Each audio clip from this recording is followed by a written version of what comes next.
നമസ്കാരം. ഇന്ത്യ എന്ന മഹത്തായ ആശയത്തിന് മുകളിൽ ഒരു പ്രത്യയശാസ്ത്രത്തിന്റെ കരിനിഴൽ വീണുകൊണ്ടിരിക്കുന്ന ഈ കാലഘട്ടത്തിൽ രാജ്യത്തെ വീണ്ടെടുക്കാനുള്ള ഏക വഴി മതേതരത്വത്തിലും സാമൂഹ്യ നീതിയിലും അധിഷ്ഠിതമായ രാഷ്ട്രീയമാണ്. BJP സർക്കാർ അധികാരത്തിലേറിയ നാൾ മുതൽ രാജ്യത്തിന്റെ ഭരണഘടനയെയും ജനാധിപത്യ സ്ഥാപനങ്ങളെയും ദുർബലപ്പെടുത്താനുള്ള ആസൂത്രിതമായ നീക്കങ്ങളാണ് നടന്നു വരുന്നത്. ചരിത്ര പുസ്തകങ്ങളിൽ നിന്ന് സത്യങ്ങൾ മായ്ച്ചു കളഞ്ഞും ഗാന്ധിജിയെ പോലുള്ള മഹാരഥന്മാരെ തമസ്കരിച്ചും അവർ നിർമ്മിക്കാൻ ശ്രമിക്കുന്ന പുതിയ ഇന്ത്യയിൽ സാധാരണക്കാരന്റെയും പിന്നാക്കക്കാരന്റെയും ശബ്ദം അടിച്ചമർത്തപ്പെടുന്നു. ഇവിടെയാണ് കോൺഗ്രസ് മുന്നോട്ട് വെക്കുന്ന ന്യായ് അല്ലെങ്കിൽ നീതി എന്ന ആശയത്തിന്റെ പ്രസക്തി വർദ്ധിക്കുന്നത്. രാജ്യത്തെ സമ്പത്തും അധികാരവും ഒരു ചെറിയ വിഭാഗം കോർപ്പറേറ്റുകളിലേക്കും ഉയർന്ന ഉദ്യോഗസ്ഥരിലേക്കും മാത്രമായി ചുരുങ്ങുമ്പോൾ ഇന്ത്യയിലെ ഭൂരിഭാഗം വരുന്ന OBC, ദളിത്, ആദിവാസി വിഭാഗങ്ങൾ അധികാരത്തിന്റെ പുറംപോക്കിൽ നിൽക്കേണ്ടി വരുന്നു. ഈ വിവേചനത്തിന് അറുതി വരുത്താൻ ജാതി സെൻസസ് അനിവാര്യമാണെന്ന കോൺഗ്രസിന്റെ നിലപാട് BJPയെ വല്ലാതെ അസ്വസ്ഥമാക്കുന്നുണ്ട്. ജനസംഖ്യാനുപാതികമായി വിഭവ വിതരണം നടന്നാൽ തങ്ങളുടെ രാഷ്ട്രീയ അടിത്തറ തകരുമെന്ന ഭയമാണ് BJPയെ ഇതിൽ നിന്നും പിന്തിരിപ്പിക്കുന്നത്. ഭരണഘടന നൽകുന്ന മൗലിക അവകാശങ്ങൾ പോലും ഭരണകൂടത്തിന്റെ ദാക്ഷിണ്യത്തിന് വിട്ടുകൊടുക്കേണ്ടി വരുന്ന ഒരു സാഹചര്യത്തിലാണ് നമ്മൾ കഴിയുന്നത്. ED, CBI തുടങ്ങിയ കേന്ദ്ര ഏജൻസികളെ രാഷ്ട്രീയ എതിരാളികളെ വേട്ടയാടാനുള്ള ആയുധങ്ങളാക്കി മാറ്റിയതിലൂടെ ജനാധിപത്യത്തിന്റെ അന്തസത്ത തന്നെ തകർക്കപ്പെട്ടിരിക്കുന്നു. പാർലമെന്റിൽ ചോദ്യങ്ങൾ ചോദിക്കുന്നവരെ സസ്പെൻഡ് ചെയ്യുന്നതും ജനവിധി അട്ടിമറിക്കുന്നതും പതിവായി മാറി. ഇതിനെതിരെ രാഹുൽ ഗാന്ധി നയിക്കുന്ന പോരാട്ടം കേവലം ഒരു പാർട്ടിയുടെ നിലനിൽപ്പിന് വേണ്ടിയുള്ളതല്ല, മറിച്ച് ഇന്ത്യയിലെ ഓരോ പൗരന്റെയും ആത്മാഭിമാനം സംരക്ഷിക്കുന്നതിന് വേണ്ടിയുള്ളതാണ്. രാജ്യത്തെ യുവാക്കൾ തൊഴിലില്ലാതെ അലയുമ്പോഴും അഗ്നിവീർ പോലുള്ള പദ്ധതികൾ കൊണ്ടുവന്ന് സൈന്യത്തെ പോലും കരാർ അടിസ്ഥാനത്തിലാക്കാൻ ശ്രമിക്കുന്ന കേന്ദ്ര സർക്കാർ യുവതലമുറയുടെ ഭാവിയെക്കുറിച്ചുള്ള ആശങ്കകൾ കണ്ടില്ലെന്നാണ് നടിക്കുന്നത്. ഈ തകർച്ചയിൽ നിന്ന് രാജ്യത്തെ രക്ഷിക്കാൻ കോൺഗ്രസ് ഉയർത്തുന്ന മതേതര ബദലിന് മാത്രമേ സാധിക്കൂ എന്ന് ഒരിക്കൽ കൂടി പറയണം. മതത്തിന്റെയും വിദ്വേഷത്തിന്റെയും പേരിലല്ല, മറിച്ച് തുല്യനീതിയുടെയും സാഹോദര്യത്തിന്റെയും പേരിലായിരിക്കണം ഇന്ത്യ തിരിച്ചറിയപ്പെടേണ്ടത്. ഭയരഹിതമായ ഒരു ഇന്ത്യയെ വീണ്ടെടുക്കാൻ ഭരണഘടനയോടൊപ്പം നിൽക്കുന്ന രാഷ്ട്രീയ പ്രസ്ഥാനങ്ങളെ ശക്തിപ്പെടുത്തേണ്ടത് കാലഘട്ടത്തിന്റെ അനിവാര്യതയാണ്. ചരിത്രത്തെ വക്രീകരിക്കുന്നവർക്ക് മുന്നിൽ ഭരണഘടന ഉയർത്തിപ്പിടിച്ച് നടത്തുന്ന ഈ പോരാട്ടമാണ് ഇന്ത്യയുടെ ഭാവി നിർണയിക്കുക. ഇന്ത്യ എന്ന ജനാധിപത്യ രാജ്യത്തിന്റെ ആസ്തികളും അധികാരവും ഏതാനും ചില കോർപ്പറേറ്റ് ശക്തികൾക്ക് മുന്നിൽ അടിയറവ് വെക്കുന്ന ഒരു പുതിയ തരം ക്രോണിക് ക്യാപിറ്റലിസത്തിനാണ് രാജ്യം ഇന്ന് സാക്ഷ്യം വഹിക്കുന്നതെന്ന് പ്രത്യേകം പറയേണ്ടതില്ലല്ലോ.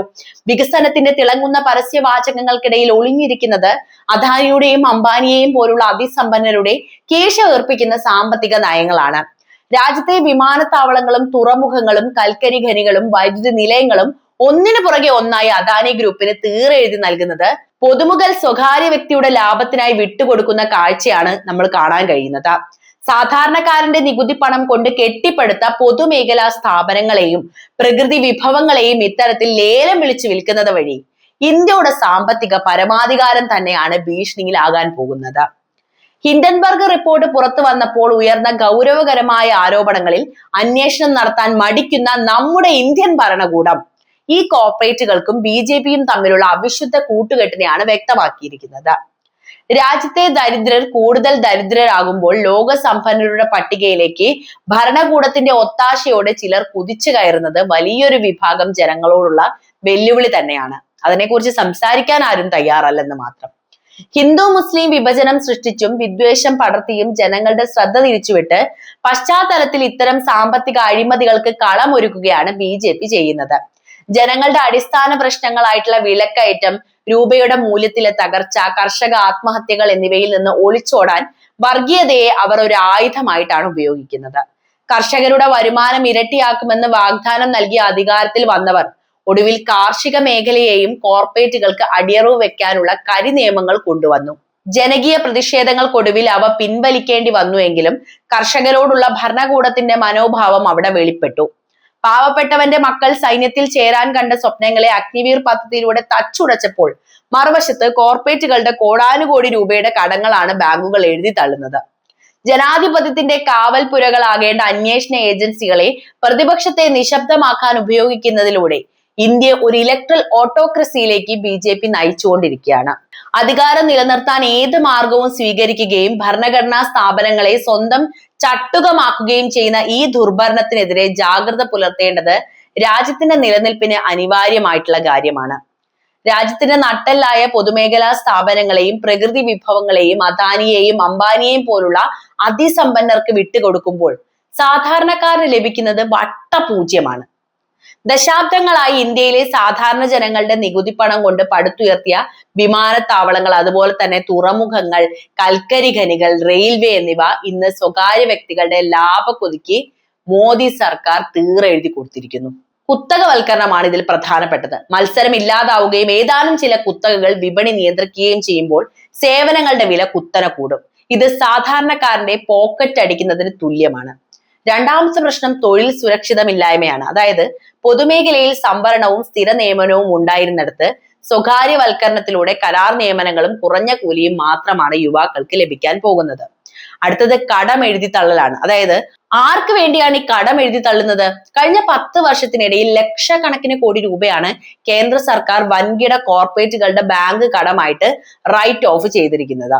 ബാങ്കുകളെ കൊള്ളയടിച്ചവർക്ക് പച്ചക്കൊടി കാണിക്കുന്ന സർക്കാർ ഏതാനും 1000 രൂപയുടെ കടബാധ്യത മൂലം ആത്മഹത്യ ചെയ്യുന്ന കർഷകരെ കണ്ടില്ലെന്നാണ് നടിക്കുന്നത്.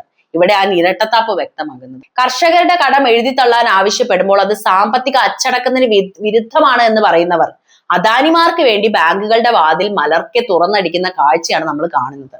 കർഷകരോടുള്ള പകയാണിത്. അതായത് താങ്ങുവില ഉറപ്പാക്കണമെന്ന കർഷകരുടെ ആവശ്യത്തിന് മുന്നിൽ ആനിയും മുള്ളുവേലിയും തീർക്കുന്ന ഭരണകൂടം ഈ രാജ്യത്തിന് അന്നം നൽകുന്നവരോട് ശത്രു രാജ്യങ്ങളോട് എന്ന പോലെയാണ് ഇപ്പോൾ പെരുമാറിക്കൊണ്ടിരിക്കുന്നത്. ഇവരുടെ വികസനം എന്ന് പറയുന്നത് ശതകോടിന്മാർക്ക് മാത്രമുള്ളതാണ്. BJP സർക്കാർ ആഘോഷിക്കുന്ന വികസനം എന്നത് വെറും അക്കങ്ങളുടെ കളി മാത്രമാണ് കേട്ടോ.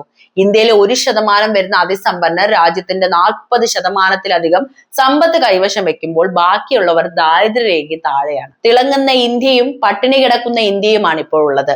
GDP വളർന്നു എന്ന് അവകാശപ്പെടുമ്പോഴും ആഗോള പട്ടിണി സൂചികയിൽ ഇന്ത്യ താഴേക്കാണ് പോകുന്നത്. അത്യാധുനികമായ സെൻട്രൽ വിസ്തൃതിയും പ്രതിമകളും പണിയുന്ന സർക്കാർ പാവപ്പെട്ടവന്റെ റേഷൻ വിഹിതം പോലും വെട്ടിക്കുറയ്ക്കുകയാണ്. യഥാർത്ഥ വികസനം എന്താണ്? ഒരു രാജ്യത്തിന്റെ വികസനം അളക്കേണ്ടത് ആ രാജ്യത്തെ ശതകോടീശ്വരന്മാരുടെ എണ്ണം വെച്ചല്ല, മറിച്ച് ഏറ്റവും താഴെത്തട്ടിലുള്ള മനുഷ്യന്റെ ജീവിത നിലവാരം വെച്ചാണ്. വിദ്യാഭ്യാസവും ആരോഗ്യവും എല്ലാവർക്കും പ്രാപ്യമാകുന്നിടത്താണ് വികസനം ആരംഭിക്കുന്നത്. എന്നാൽ BJP ഇവിടെ നടപ്പിലാക്കുന്നത് അദാനിമാരെ വളർത്താനുള്ള ക്രോണിക് ക്യാപിറ്റലിസം മാത്രമാണ്. BJP ഭരണത്തിന് കീഴിൽ ഇന്ത്യ എന്നത് 2 രാജ്യങ്ങളായിട്ട് മാറിയിരിക്കുകയാണ്. ഒന്ന് അദാനിമാരും അംബാനിമാരും സുഖമായി കഴിയുന്ന കോർപ്പറേറ്റ് ഇന്ത്യ. 2 തൊഴിലില്ലായ്മയും വിലക്കയറ്റവും മൂലം വലയുന്ന സാധാരണക്കാരന്റെ യഥാർത്ഥ ഇന്ത്യ. ചരിത്രത്തെ വളച്ചൊടിച്ചും വർഗീയത പടർത്തിയും ഈ സാമ്പത്തിക ചൂഷണത്തെ മറച്ചു പിടിക്കാനാണ് ഭരണകൂടം ഇന്ന് ശ്രമിക്കുന്നത്. ഇതിനെതിരെ ചോദ്യങ്ങൾ ചോദിച്ചുകൊണ്ടേയിരിക്കുക എന്നത് ജനാധിപത്യത്തിന്റെ നിലനിൽപ്പിന് അനിവാര്യമാണെന്നാണ് പറയാനുള്ളത്. ഇന്ത്യ ഇന്ന് നേരിടുന്ന രാഷ്ട്രീയ, സാമൂഹിക, സാമ്പത്തിക പ്രതിസന്ധികൾക്കുള്ള പരിഹാരം കാണാൻ കോൺഗ്രസിന് എങ്ങനെ സാധിക്കുമെന്നത് വളരെ പ്രസക്തമായ ഒരു ചോദ്യം തന്നെയാണല്ലേ. എന്തുകൊണ്ട് കോൺഗ്രസ്? വൈവിധ്യങ്ങളെ ഉൾക്കൊള്ളുന്ന ഇന്ത്യയുടെ അടിസ്ഥാന ശിലയായ മതേതരത്വം വീണ്ടെടുക്കാൻ കോൺഗ്രസ് എന്ന പ്രസ്ഥാനത്തിന് സാധിക്കുമെന്നത് ചരിത്രപരമായ വസ്തുത തന്നെയാണ്. കോൺഗ്രസ് എങ്ങനെയാണ് ഇന്ത്യയുടെ രക്ഷകനാകുന്നത് എന്ന് വ്യക്തമാക്കുന്ന ചില പ്രധാന കാര്യങ്ങൾ നമ്മൾ മനസ്സിലാക്കേണ്ടതുണ്ട്. അതിൽ ഒന്നാമത്തത് ബഹുസ്വരതയുടെയും ഐക്യത്തിന്റെയും കാവലാളാണ് എന്ന രീതിയിലാണ്. ഇന്ത്യ എന്നാൽ ഏതെങ്കിലും ഒരു മതത്തിന്റെയോ ഭാഷയുടെയോ മാത്രം രാജ്യമല്ല. യൂണിറ്റി ഇൻ ഡൈവേഴ്സിറ്റി എന്നതാണ് ഇന്ത്യയുടെ കരുത്ത്. BJP സർക്കാർ നടപ്പിലാക്കുന്ന വിഭജന രാഷ്ട്രീയത്തിന് മറുപടിയായി എല്ലാ വിഭാഗം ജനങ്ങളെയും ഒന്നിപ്പിച്ചു കൊണ്ടുപോകാൻ കോൺഗ്രസിന് സാധിക്കും. രാഹുൽ ഗാന്ധിയുടെ ഭാരത് ജോഡോ യാത്ര ഉയർത്തിപ്പിടിച്ച സ്നേഹത്തിന്റെ കട എന്ന സന്ദേശം വിദ്വേഷ രാഷ്ട്രീയത്തിനെതിരെയുള്ള ഏറ്റവും വലിയ പ്രതിരോധം തന്നെയാണ്. രണ്ടാമത്തെ വിഷയം ഭരണഘടനാ മൂല്യങ്ങളുടെ സംരക്ഷണമാണ്. അതായത് ഭരണഘടനാ സ്ഥാപനങ്ങളെ സുപ്രീം കോടതി, ഇലക്ഷൻ കമ്മീഷൻ, ED, CBI ഒക്കെ ഭരണകൂടം തങ്ങളുടെ ചട്ടുകമാക്കുമ്പോൾ ജനാധിപത്യം അപകടത്തിലാവുകയാണ് ചെയ്യുന്നത്. ഭരണഘടന വിഭാവനം ചെയ്യുന്ന സ്വാതന്ത്ര്യവും തുല്യതയും നീതിയും തിരിച്ചുപിടിക്കാൻ കോൺഗ്രസ് അധികാരത്തിൽ വരേണ്ടത് അനിവാര്യമാണ്. പാർലമെന്റിലെ ചർച്ചകളെയും ജനാധിപത്യപരമായ വിയോജിപ്പുകളെയും മാനിക്കുന്ന ഒരു സംസ്കാരം തിരികെ കൊണ്ടുവരാൻ കോൺഗ്രസിന് മാത്രമേ സാധിക്കുകയുള്ളൂ. മൂന്നാമത്തെ വിഷയം ജനപക്ഷ സാമ്പത്തിക നയങ്ങളാണ്. അതായത് കോർപ്പറേറ്റുകൾക്ക് വേണ്ടി മാത്രം നിയമങ്ങൾ നിർമ്മിക്കുന്ന രീതിക്ക് പകരം സാധാരണക്കാരന്റെ പോക്കറ്റിലേക്ക് പണം എത്തുന്ന സാമ്പത്തിക നയമാണ് കോൺഗ്രസ് ഇന്നും മുന്നോട്ട് വെക്കുന്നത്. മഹാലക്ഷ്മി പദ്ധതി ഓർമ്മയുണ്ടോ? ദാരിദ്ര്യ കുടുംബങ്ങളിലെ സ്ത്രീകൾക്ക് പ്രതിവർഷം 1 ലക്ഷം രൂപ നൽകുമെന്നാണ് അവരുടെ വാഗ്ദാനം. അടുത്തത് തൊഴിലുറപ്പ് പദ്ധതിയുടെ ശാക്തീകരണമാണ്. അതായത് പദ്ധതി വിഹിതം കൂട്ടുകയും കൃത്യമായ കൂലി ഉറപ്പാക്കുകയും ചെയ്യുക. അടുത്തത് കടം എഴുതി തള്ളലാണ്. അദാനിമാരുടെ കടമല്ല, മറിച്ച് പാവപ്പെട്ട കർഷകരുടെ കടങ്ങൾ എഴുതി തള്ളണമെന്നാണ് അവരുടെ നയം. സാമൂഹിക നീതിയും ജാതി സെൻസസും ഇന്ത്യയിലെ ജനസംഖ്യയിൽ ഭൂരിപക്ഷമുള്ള പിന്നാക്ക വിഭാഗങ്ങൾക്കും ദളിതർക്കും ആദിവാസികൾക്കും അർഹമായ അധികാരം ലഭിക്കാൻ ജാതി സെൻസസ് വേണമെന്ന വിപ്ലവകരമായ നിലപാട് തന്നെയാണ് കോൺഗ്രസ് സ്വീകരിച്ചിരിക്കുന്നത്. അത് തന്നെയാണ് ശരിയും, അല്ലെ? സമ്പത്തും അവസരങ്ങളും തുല്യമായി വിഭജിക്കപ്പെടുമ്പോൾ മാത്രമേ ഇന്ത്യ യഥാർത്ഥത്തിൽ വികസിതമാകൂ എന്ന ഉറച്ച ബോധ്യം ഇന്നത്തെ കോൺഗ്രസിനുണ്ട്. മറ്റൊരു വിഷയം വിദ്വേഷമില്ലാത്ത വിദേശ നയവും നയതന്ത്രവും തന്നെയാണ്. അതായത് ലോകരാഷ്ട്രങ്ങൾക്കിടയിൽ ഇന്ത്യക്ക് ഉണ്ടായിരുന്ന മതേതര ജനാധിപത്യ രാജ്യം എന്ന പ്രതിച്ഛായ വീണ്ടെടുക്കാൻ കോൺഗ്രസിനെ കൊണ്ട് മാത്രമേ സാധിക്കുകയുള്ളൂ. അയൽരാജ്യങ്ങളുമായുള്ള ബന്ധം മെച്ചപ്പെടുത്താനും അന്താരാഷ്ട്ര വേദികളിൽ ഇന്ത്യയുടെ ശബ്ദം കൂടുതൽ കരുത്തുറ്റാക്കാനും കോൺഗ്രസിന്റെ പാരമ്പര്യത്തിന് സാധിക്കും. ചുരുക്കി പറഞ്ഞാൽ ഇന്ത്യയുടെ പാരമ്പര്യവും വർത്തമാനവും ഭാവിയും കോൺഗ്രസ് എന്ന ആശയവുമായിട്ട് മാത്രമാണ് ബന്ധപ്പെട്ടിരിക്കുന്നത്. ഭയരഹിതരായി സംസാരിക്കാനുള്ള സ്വാതന്ത്ര്യവും പട്ടിണിയില്ലാത്ത ഗ്രാമങ്ങളും മതസൗഹാർദ്ദവും ഉറപ്പാക്കുന്നതിലൂടെ കോൺഗ്രസിനെ ഇന്ത്യയുടെ രക്ഷകനാകാൻ സാധിക്കും. വെറുപ്പിന്റെ കമ്പോളത്തിൽ സ്നേഹത്തിന്റെ കട തുറക്കുക എന്ന രാഹുൽ ഗാന്ധിയുടെ വാക്കുകൾ ഇന്ത്യയുടെ വീണ്ടെടുപ്പിനുള്ള മന്ത്രമായിട്ട് തന്നെയാണ് നമ്മളിവിടെ കാണേണ്ടത്. ഈ വിഷയത്തിൽ നിങ്ങളുടെ നിലപാട് അറിയാൻ താല്പര്യമുണ്ട്. എന്ത് തന്നെയായാലും കമന്റ് ചെയ്യുമല്ലോ. മറ്റു വീഡിയോയുമായി വീണ്ടും എത്താം. നന്ദി.